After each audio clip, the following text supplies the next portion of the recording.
বাবার জন্য পাঞ্জাবি, মায়ের জন্য একটা শাড়ি, আর ছোট ভাইয়ের জন্য প্যান্ট শার্ট। এই বন্ধু, ঈদের শপিং করার জন্য কোথায় যাবি? মুসকালি নিউ মার্কেট যাবি না সুপার মার্কেট যাবি? যে কোনো এক জায়গায় যাইলেই তো হয়। চল তাহলে। বন্ধু তুই যাবি? না রে বন্ধু, আমি যাব না। আমার একটা কল আসছে, কথা বলি। হ্যালো মা, বলো। বাবা, এই বাড়িতে তো তোর বোনের শ্বশুর বাড়িতে জিনিস পাঠান লাগবে, আর ঘর খরচের টাকাও শেষ। তুই যদি কিছু টাকা পাঠাত। এই চেষ্টাকে কেন বলতেছিস? এই চেষ্টা কি আমাদের সাথে কোথায় যায়? ওকে এমন করে বলতেছিস কেন? ওর হয়তো কোনো সমস্যা আছে। আচ্ছা ঠিক আছে মা, তুমি টেনশন করিও না, আমি সবকিছু ম্যানেজ করতেছি। ঠিক মতো ওষুধ খেয়ে নিও।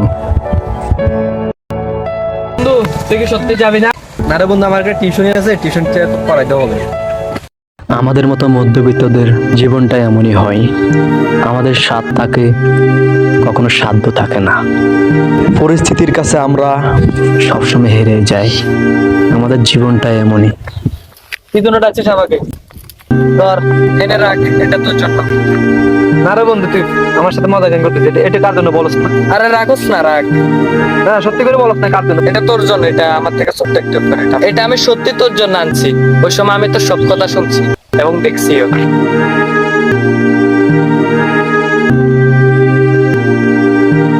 ছবির পাশে দাঁড়ালে বন্ধুত্ব হয় না, বন্ধুত্ব হতে হলে বিপদে পাশে থাকতে হয়। বন্ধু, তুই আমার বিপদে পাশে ছিলি, তুই আমার আপন বন্ধু, তুই আমার সত্যি আপন বন্ধু।